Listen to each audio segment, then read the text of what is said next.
News 16 Kerala. Gaza യുദ്ധം രണ്ടാഴ്ചയ്ക്കിടെ ജീവനൊടുക്കിയത് 4 Israeli സൈനികർ.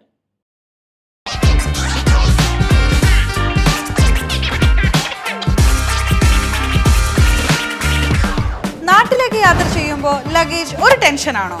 ഭാരം കൂടിപ്പോയി, റീപാക്കിംഗ് എന്നാ ഇനി ടെൻഷൻ വേണ്ട. നിങ്ങളുടെ സാധനങ്ങൾ സേഫ് ആൻഡ് സെക്യൂർ പാക്കിംഗ് ഉൾപ്പെടെ കുറഞ്ഞ ചെലവിലും കൂടുതൽ വേഗതയിലും നിങ്ങളുടെ ഡെസ്റ്റിനേഷനിലേക്ക് എത്തിക്കാൻ പ്രൈം എക്സ്പ്രസ് കാർഗോ കുവൈറ്റ്.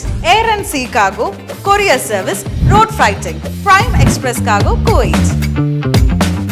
അപ്പോൾ ഇനി ടെൻഷൻ വേണ്ട. Prime express cargo Kuwait.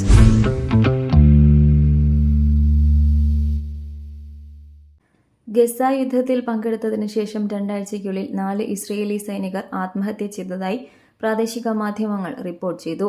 സൈനികരിൽ 2 പേർ നിർബന്ധിത സൈനിക സേവനത്തിൽ ഏർപ്പെട്ടിരുന്നവരാണെന്ന് ഇസ്രയേൽ മാധ്യമമായ ഹാരറ്റ്സ് റിപ്പോർട്ട് ചെയ്യുന്നു. ആഴ്ചകളോളം യുദ്ധമുഖത്ത് പോരാടിയതിനു ശേഷം അടുത്തിടെ തിരികെ ജന്മനാട്ടിലെത്തിയ റിസർവ് സൈനികരാണ് മറ്റ് 2 പേർ.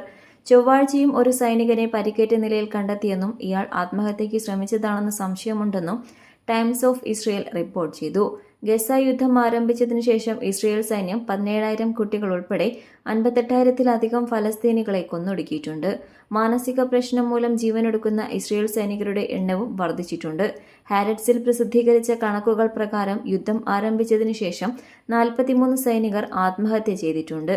ഈ വർഷം ഇതുവരെ 14 സൈനികരാണ് ജീവനൊടുക്കിയത്. 2024 മാത്രം 21 സൈനികർ ആത്മഹത്യ ചെയ്തു. 2011 ശേഷമുള്ള ഏറ്റവും ഉയർന്ന വാർഷിക കണക്കാണിത്. വർദ്ധിച്ചുവരുന്ന സൈനിക ആത്മഹത്യകളുടെ എണ്ണം ഭയപ്പെടുന്നതാണെന്ന് പ്രതിപക്ഷ നേതാവ് യയർ ലാപിഡ് വിശേഷിപ്പിച്ചു. ഈ യുദ്ധം ആത്മാവിനെ കൊല്ലുന്നു, അദ്ദേഹം എക്സിൽ കുറിച്ചു.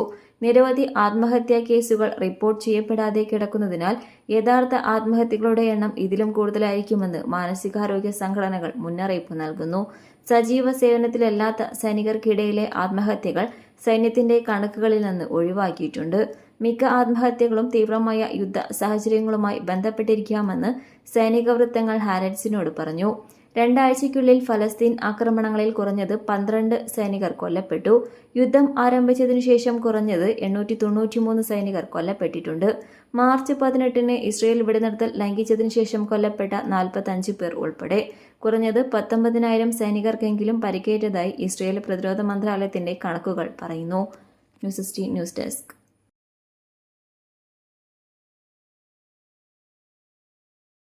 പക്ഷമില്ല, വിവേചനമില്ല. നേരിനൊപ്പം, നാടിനൊപ്പം, നാട്ടുകാർക്കൊപ്പം. News 16 Kerala channel.